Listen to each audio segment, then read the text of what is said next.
Bharat Ratna doctor Ambedkar साहब के महापरिनिर्वाण दिवस पर श्रद्धांजलि कार्यक्रम श्री राम कॉलोनी, गुना, अर्जुन गिल जनता टीवी के आवास प्रांगण में मध्य प्रदेश वाल्मीकि पंचायत के बैनर तले मनाया गया, जिसमें मुख्य अतिथि लखाराम उठवाल, वरिष्ठ प्रदेश महामंत्री महापंचायत ने कहा कि हम संवैधानिक व्यवस्था का पालन कर देश की एकता, अखंडता व भाईचारे को मजबूत कर विश्व रत्न डॉक्टर अंबेडकर साहब को वास्तविक श्रद्धांजलि दें। समय की व्यवस्था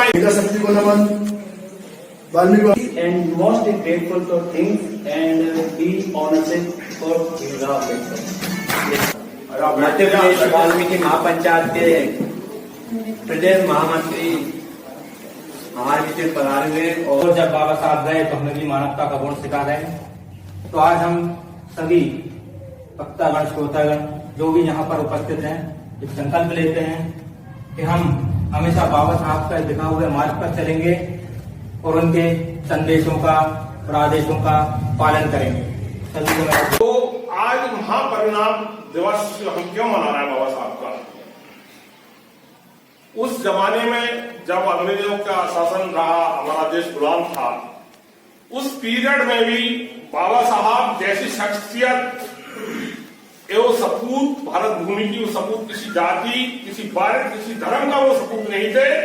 वो शक्ति भारत की पैदा हुई हमारे यहाँ। इतने संघर्षों के बाद में बाबा साहब ने 14 अप्रैल 1851 को जब जन्म लिया तो यहाँ स्थिति बहुत बेकार थी। देश गुलामी था, सामाजिक व्यवस्थाएं गुलाम थी। उस समय की व्यवस्था इतनी बेकार थी कि उनको कहना, बार बार दोहराना अच्छा नहीं लगता, फिर भी हम बाबा साहब को आज याद कर रहे हैं। तो उस दौर में सामाजिक छूत जाति व्यवस्थाएं वो थी कि अंग्रेजों ने उसका फायदा उठाया और हमारे देश को इससे पहले भी कई लोगों ने गुलाम बनाया। लेकिन प्रतिभाएं तो चमकती हैं, हमको पता नहीं था। लोगों ने मैसेज देगा, भाई ने मैसेज किया, वो कहीं से पता लगा कि नहीं, भारत भूमि के सपूत बाबा साहब अम्बेडकर साहब का संविधान में ही नहीं, देश में भी बहुत बड़ा योगदान है और हमको चलना चाहिए। तो आप लोग आए, आपके लिए मैं तालियों के साथ स्वागत करना चाहता हूँ। आप लोग बाबा साहब के वो अनुयायी हैं कि आज वो दिखा रहे हैं कि बाबा साहब शरीर मरता है, आदमी मरता है, व्यक्ति मरता है, लेकिन विचार नहीं मरता। डॉक्टर भीमराव अंबेडकर साहब हमारे बीच में मौजूद है, संविधान के रूप में हमारे बीच में मौजूद है। उस विचारधारा आपको हमको संघर्ष करने की जो प्रेरणा देते हैं, बाबा साहब अंबेडकर से और बड़ा व्यक्ति, इस व्यक्तित्व कोई हो ही नहीं सकता।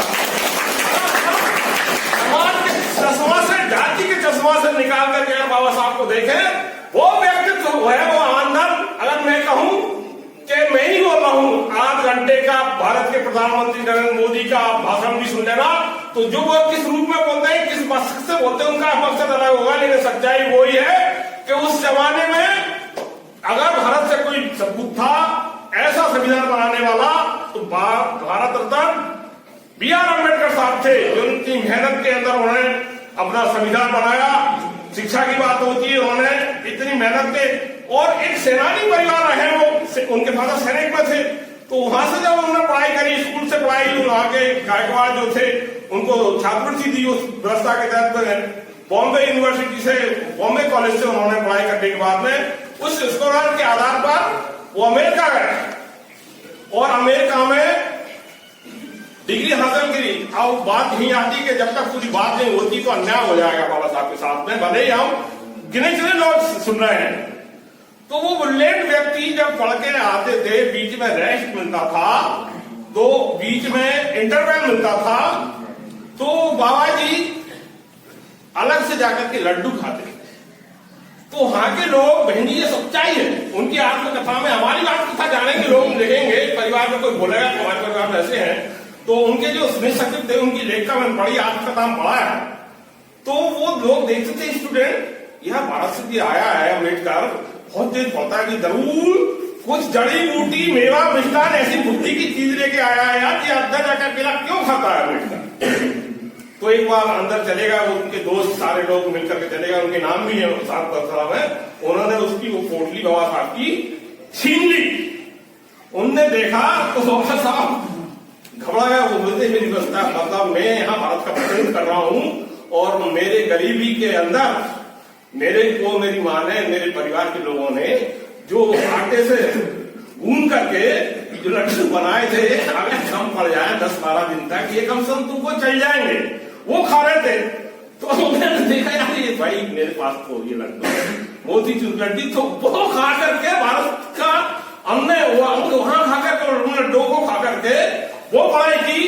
आज भारत के वो वीर सपूत, भारत के एक तरह से ज्ञानवान महामानव कहलाते हैं। उन्होंने इसके बाद में जर्मनी, फ्रांस, इटली, ये सारे देशों से बहुत अनुभव किया और आज भारत में उसको विश्व के लोगों को ज्ञान का दीपक, ज्ञान का प्रकाश कहते हैं। 1919 में हमको ये लगता है कि संविधान बनाने के बाद में उन्होंने वोट का अधिकार दिया होगा। 1919 के आसपास में जब अंग्रेजों का सरकार थी, उस समय भी वो जो अंग्रेजों की जो कमेटी थी उसमें वो कानून सेवा मंत्री बने, कुछ लोग प्रतिनिधि भारत से लिए गए थे, तो उस समय उन्होंने प्रतिनिधित्व रखा। तो उस जमाने में वोट की, संविधान से पहले ही वोट की व्यवस्था किसको थी? राजा महाराजाओं और ये नवाब जो लोग थे उस समय, पूंजीपति लोग थे, जो उद्योगपति लोग थे वहां के, इन लोगों को वोट की देने की अधिकार था। लेकिन उस समय भी अंग्रेजों के शासनकाल में भी वोट का अधिकार दिलाने का अगर उन्होंने सार्वजनिक करवाया तो वो भी अंग्रेजों के शासन में B.R. अम्बेडकर जी की देन है। भारत में देश आजाद होने से पहले अंग्रेज लोग कभी 16 घंटे, कभी 12 घंटे हमसे काम लेते थे, 14 घंटे काम लेते थे। उन्होंने सिर्फ लोगों के घंटे में 8 घंटे का जो करवाने का जो उन्होंने श्रम कानून बनाया आजादी से पहले, वो भी योगदान बाबा साहब का है। और ये महिलाओं को प्रशिक्षित अवकाश आजादी से पूर्व अंग्रेज शासन से दिलवाने वाली वो शख्सियत थी, वो भी डॉक्टर अम्बेडकर साहब थे। लेकिन हमको बताया नहीं गया इसको। एक संविधान हम देखते हैं उसमें बस सिर्फ मात्र वो लिखा है। और संविधान सभा में भी जब वहां सारे लोग समिति बनी तो सारे लोग, कोई बीमार हो गया, कोई की अपनी मजबूरियां थी, कोई की ये परेशानी थी, बाबा साहब दिन रात लिखते रहे। उनका रत्तू एक सचिव थे, वो बोलते हैं बाबा साहब आपको सारे दिन से लिख रहे हैं और रात के 1 बज रहा है, आपका ये खाना रखा है, आप खाना खा लो और कल लिखना कि रत्तू ठीक है मैं खाना खा लूंगा और तुम चले जाइए, तुम यहां से जाओ आराम करो, मैं खाना खा लूंगा। दूसरे दिन रत्तू आते हैं और दोपहर को बोलते बाबा साहब आपने खाना नहीं खाया। अरे रत्तू तुम अभी तक नहीं गए, ये हकीकत है उनकी आदत था, तुम अभी तक नहीं गए। ये बाबा साहब मैं गया, बच्चों से मिला, घर पे खाना खाया, सुबह आया और आप तो अभी भी नहीं खाए। तो वो मेहनत, वो शख्सियत किसके लिए की उन्होंने? आज के हमारे राष्ट्र के लिए की। आज जो हम आजादी की सांस कानून के तहत ले रहे हैं, तो वो ऐसी शख्सियत, वो ऐसी भावना हमारे देश में होना चाहिए। वो पहले कानून मंत्री बने और उन्होंने देखा हिंदू कोड में महिलाओं को 50% आरक्षण जमीन में, मकानों में, संपत्ति में अधिकार के लिए जो कानून लाया गया। नेहरू जी उस समय किसी वजह से सहमत नहीं हुई और सरकार सहमत नहीं हुई, तो पहले महिलाओं के पक्ष में इस्तीफा देने वाले कानून मंत्री अगर कोई थे तो B.R. अम्बेडकर साहब थे। तो आज लोग तो बिक रहे हैं, उनको लगता है वो लालच में जहां चले जाए वहां चले जाए। तो सारी व्यवस्थाएं हमने देखा कोरोना काल में, सारे भारत के देश के लिए इतने आजादी हो गए। कोरोना में आपने मजदूरों को देखा हो, क्या इस देश में अधिकार उनका नहीं है? सबका अधिकार है। उसके लिए आप युवा शक्ति को, महिला शक्ति को, सारों को मिलकर के इस देश की संचालन व्यवस्था के लिए करना पड़ेगा। आपको, हमको, सबको मिलकर के बाबा साहब जैसे हमारे वीर सपूतों को जो हुए हैं, महामानव हुए हैं, जिन्होंने आजादी का सपना देखा था, सारे हम लोगों को मिलकर के उस सपने को साकार करके संविधान की रक्षा करना पड़ेगी, कानून की रक्षा करना पड़ेगी। सारी व्यवस्थाएं कानून से चलती हैं। आप लोगों ने देश का इंतजार किया कि ऐसा है, ऐसी एक प्रक्रिया है, तब तो महापरिनिर्वाण दिवस मनाने का है। अगर कोई हम इधर उधर हो जाए तो अवस्थाएं फैल जाएंगी। तो ये सारे संविधान को मानने का हक, जितने हमें अधिकार दिए हैं, उन अधिकारों के साथ में हमारा अपना कर्तव्य भी बनता है। देश के अंदर सामाजिक व्यवस्था के लिए, उन्होंने न्याय व्यवस्था के लिए जो बात की थी वो आज पूरी लागू नहीं हुई। हमारे देश का ये दुर्भाग्य कह रहा है। बहन जी आप ये बताइए, आपके घर में अगर कोई सफाई करता है तो वो हमारी गंदगी को साफ कर देगा, बदले में हम उससे क्या बोलेंगे? छुआछूत, जातिवाद, ऐसा व्यवहार करें। ये बदलाव युवा NSUI के भाई बैठे हुए हैं, बहन जी बैठी हुई हैं, आप लाए, आप हमारी बात की भाई सफाई सेवा के तो क्या भाई छूत दूर कर लो, वो क्या करेंगे? गरीब चना खाएगा तो बोलेगा भूखा है, अगर आप खाएंगे तो शौक से खा रहा है। अगर आप लोग